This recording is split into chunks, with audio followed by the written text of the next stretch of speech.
Kamusta ka abyan? Kag salamat gid nga again mahambal na kon ini as we continue sa aton nga study nga ang Dios wala nagpabaya sa aton kag grabe gid iya nga bugay nga ginhatag sa aton kay wala siya nagbiya kag wala siya nagpatumbaya. Gintuman niya iya ginhambal kag gintuman niya man ang iya ginhambal sa aton nga pagtuon about sang iya nga statement nga nagasiling, is there anything too hard for me? As we continue, dalon ko kamo gihapon sa book of Jeremiah.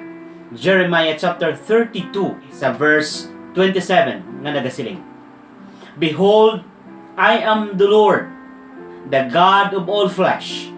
Is there anything too hard for me? Nagtuon kita nagligad sa una nga point nga aton gintunan about the 4 practical lessons nga gusto nga itudlo sang Dios sa aton diri sa balaan nga kasulatan. Ang una nga point nga gintunan naton is that there is no promise that God cannot keep. Kung magsaad ang Dios, kung maghambal ang Dios, iya ina tumanon, He will fulfill it. Because naghambal siya sa Titus chapter 1 verse 2, siling sa pulong sing Ginoo, I am your God who does not lie. Hindi gid siya butigon. Kay ang iya nga mga promises nga ginhambal na kon sa inyong nagligad, iya gid ginatuman. Wala siya nagbuya sa iya ginhambal sing isa ka pululungon nga wala niya gintuman sa imo kabuhi, mapa financial man, mapa physical man, mapa emotional man, at the same time spiritual kag intellectual nga aspect sa aton kabuhi. Amo na nga iya man gani ginhambal sa Romans chapter 8 verse 28, that even though ang mga bagay nga ginalantaw naton nga crisis, problema, mga pagtilaw sa kabuhi, ina nga mga bagay, ina nga mga butang, ginpadala ina sang Dios for us, for our good, para sa aton kayuhan. So, there is no promise that God cannot keep. Kung iya ginsaad ni then, He will fulfill it. Kay iya na iya ginsaad. Kay hindi siya isa ka tawo. Hindi siya nagabaylo-baylo sang iya pangunahuna. Kakon ginsaad niya iya ina tumanon abyan kaginigugma. Number 2, makadto kita sa number 2. Not only there is no promise that God cannot keep. Number 2, there is no prayer that God cannot answer. Wala sang pangamuyo naton nga indi sabton sang Dios. Maliban na lang kung ina nga pangamuyo out of tune. Guwa sa kabubuton sang Dios. Hindi gusto sa Diyos. We know it that there are 3 answers of the Lord. The other one is yes. Kung ihatag niya sa imo, din yes. The other one is no. Kung hindi niya pag ihatag sa imo, din no. Ang ikatatlo is magsiling siya nga wait. Kay may mga bagay pa sa nga gina-work out sa imo nga kabuhi. Kag gusto niya nga itudlo sa imo. Gusto niya nga mga lessons nga matun-an nimo along the way. Sa nagaalagad ka sa iya, nagasunod ka sa iya, nagatuman ka sa iya kabubuton, kag nagahimo ka kung ano ang iya ginsugo sa imo kag sa akon. Inang tatlo ka mga responses sang Ginoo ginapamatud-an niya na sa aton kabuhi. Pero ang hambal gani sang Dios, if we regard iniquity in our heart, the Lord will not hear me. Sa Psalm 66 verse 18, ina niya ginhambal. Tuod gid na. Kaysa may pangamuyo, tanga daw ara lang sa bubungan hasta. Kung kaysa ang aton pangamuyo daw wala nakalabot sa langit, kita mismo mabatsyagan man nato na it is because of sin. Amo na nga sining time as you listen for this program, kabay pa nga nakapaninlo ikaw sang imo nga kaugalingon. Agod, before you pray to the Lord, handa ang imo tagipuson, handa imo pangunahuna, and you can communicate well to the Lord. Ang ini nga communication was free. Ara na lang na sa imo kung magtinamaran ikaw. Ara na lang na sa imo kung ang imo ginahimo subong was focused on material things, was focused on these problems, was focused kung ano ang imo dapat ma-acquire, makuha. Imbis abyan nga mag-obra kahambal nga COVID-19 coronavirus, ipangamuyo na. Imbis abyan nga magsigi ka worry, imbis abyan nga mag-obra ka kabalaka sa imo nga tagipusoon, just go to the Lord in prayer. Kay siling naton sa nagligad sa Matthew chapter 7 verse 7, panawag kamo sa akon, siling ni Kristo Jesus, panawag kamo, panuktok kamo, kay buksan ko kamo, pangayo kamo, kay paghahatagan ko kamo. There is no prayer that God cannot answer. Ang Diyos kaya niya na, bisan ano pa kadako sang aton pangamuyoon, bisan ano pa kadako sang aton ginapangayo, ang Diyos kaya niya na nga ihatag sa imo. It is because God is powerful, the owner of the universe, ang Diyos nga manggaranon, ang Diyos nga gamhanan. Kag ini nga Diyos abyan, ling sa verse 21 kag 22, siling niya diri, and hast brought forth thy people Israel out of the land of Egypt, with signs and wonders, and with strong hand, and with a stretched arm, and with great terror. Ang aton Diyos, siling diri sa verse 21 to 22, nagpagwa sa mga katawhan sa Israel gikan sa Egypt because they are enslaved for almost 400 plus years dito sa Egypt. But the Lord hears their prayers. Nabatian ini sang Diyos. Then, gipadalaan sila sang hari. Gipadalaan sila sang leader, which is Moses, para nga mag-lead sa ila from Egypt, going till the promised land back. You know, mga hinigugma, if you're listening, I would like to tell you, pangamuyo sa Diyos. Panawag sa Diyos. This trying times sa aton kabuhi, kinanglan naton nga mag-cling sa iya, magsalig sa iya, magpangamuyo sa iya. Amo ining ginhimo sa mga katawan sa Israel that they prayed to the Lord. Ginpagwa sila sang Dios. At the same time, gintipigan sila sa ila dalanon. Sa gabi, para nga may suga sila, may ara pillar of fire. Sa adlaw, para nga hindi sila mainitan, may ara pillar of clouds. And you know what?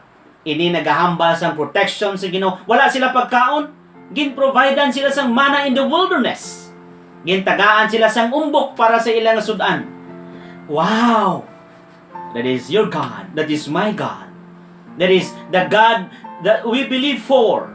Halin sang una tugtog karon nga nataw ikaw sa ning kalibutan hasta nga nakabaton ka kay Kristo nga imo Ginoo kag manuluwas. Pagatawgon ina nga Dios nga gamhanan.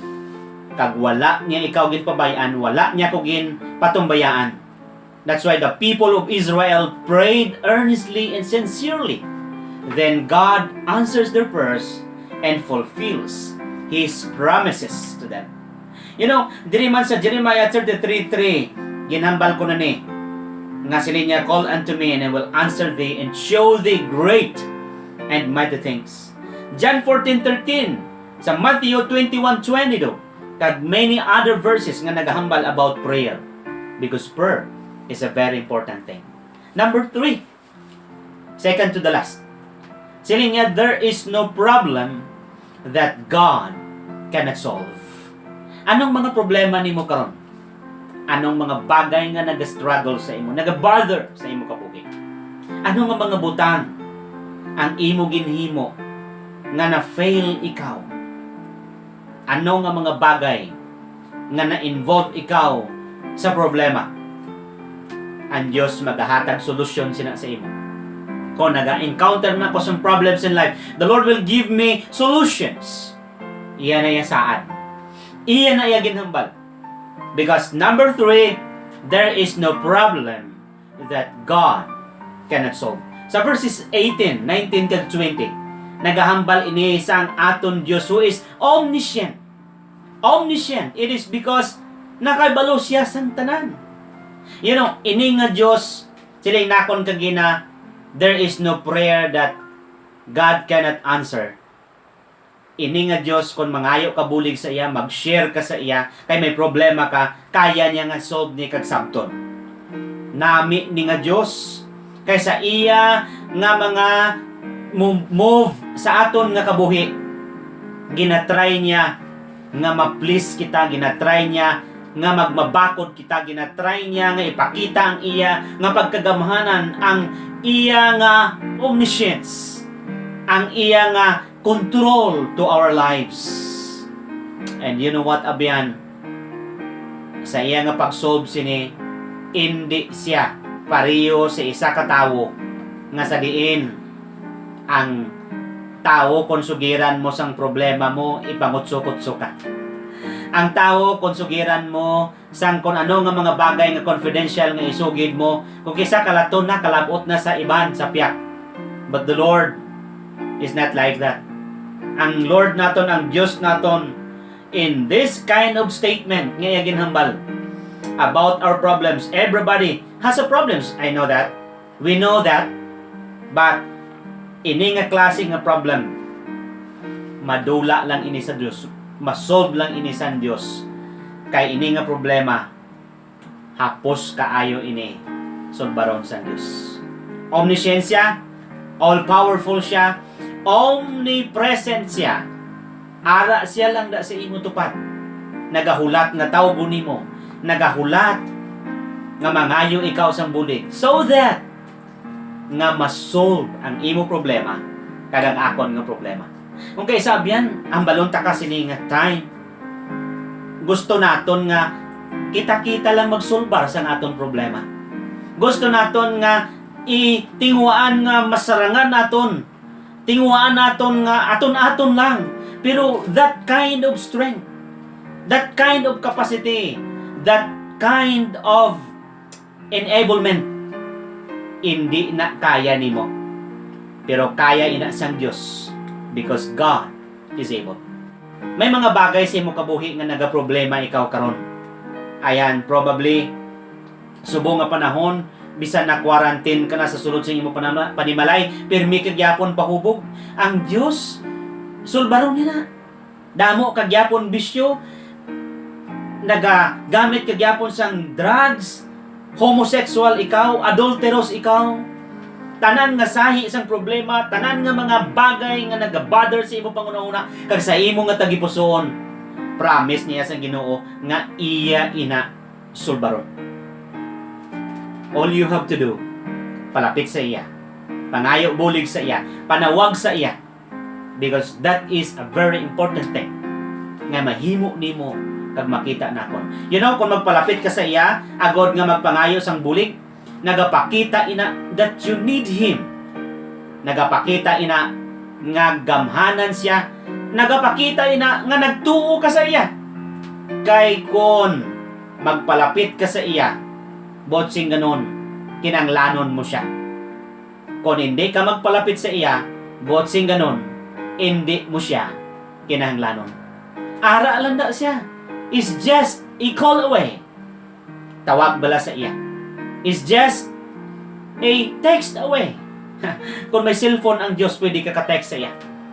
Pero ipangayua ina nga bagay, pangayua ina nga butang sa Diyos, that whatever problem you have now, come to the Lord. Because there is no problem that God cannot solve. You know, ang solusyon sini mga hinigugma, mga palangga, sa kung ano nga mga problema nga nagaabot sa aton kabuhi, ang Diyos lang makasolve sini. Amo na nga sa naga-watch ikaw in this program, naga-encourage ko sa imo nga hindi magsalig sa imo kusog, hindi magsalig sa imo kapasidad, hindi magsalig sa imo kaalam. Yeah? Maybe maalam ka, but wala na sang makatupong sa kaalam sa Diyos, because God is the God of wisdom. Sining sang James chapter 1 verse 17, siya ang ginhalinan sang tanan nga mga good and perfect gift. Kag ini nga gift nga ginhatag niya sa aton, grabe, overflowing. Much more kung may problema ikaw, sarangan niya ina na solbaron. All you have to do is pangayo bulig sa iya.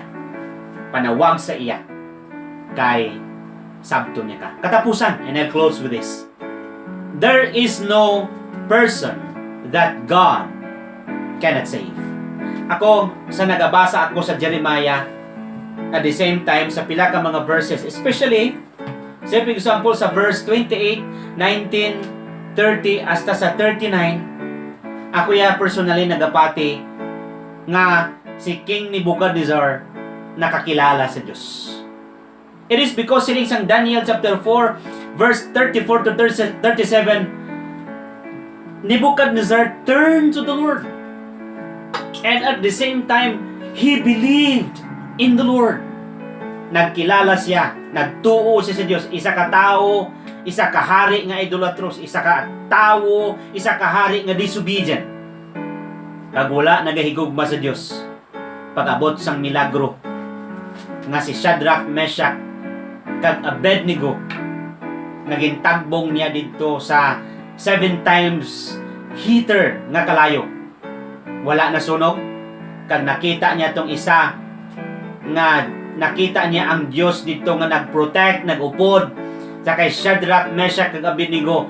Ginbaylo siya sang Diyos because he believed the Lord. Nagtuo siya sa Diyos, nagkilala siya sa Diyos. Ining tawo nga makasasala, ginbag-o sa Diyos.